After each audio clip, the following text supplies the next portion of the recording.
Okay guys, here we are. We're installing a floor. So here's how it works. Laminate flooring vinyl. Special. Okay, so when you go to a house that has cracked flooring or unlevel flooring, you have to put some leveler in first. In my case, I had unlevel here, big crack from the bathtub. It's totally uneven. I was a 1/4 inch off, so I cut it out, put the floor leveler in. The floor leveler's in, dries. You might have other issues to deal with as well, like taking the cove base out, which leaves a big hole. I filled that in with floor leveler too. So there's a damaged area about the tub here. There's a big hole there, so I had to repair that. There's wood underneath all that repairs.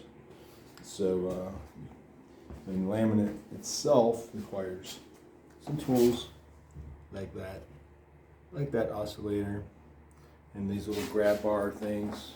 Very, very, very helpful. You got to have something to pull it into you, and you got to make sure that you have the tools to slide the stuff up underneath the the boards going around the door, cove base and stuff. That's what you use that for, oscillator. So you don't have to cut your tile and caulk. You just slide it underneath the door, jams. So it's kind of like when I put it in, slide it. Start by sliding into this. Oops.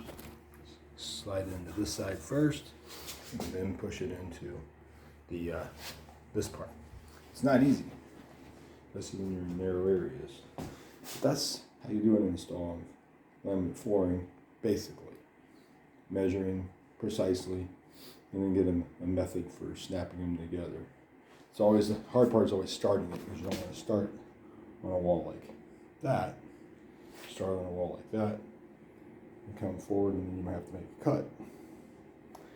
And to make the transition look right, you have to know where to start your tile. Start back there, don't start here, and then go that way. Start from there and come this way. Better job. And always go the length of the room.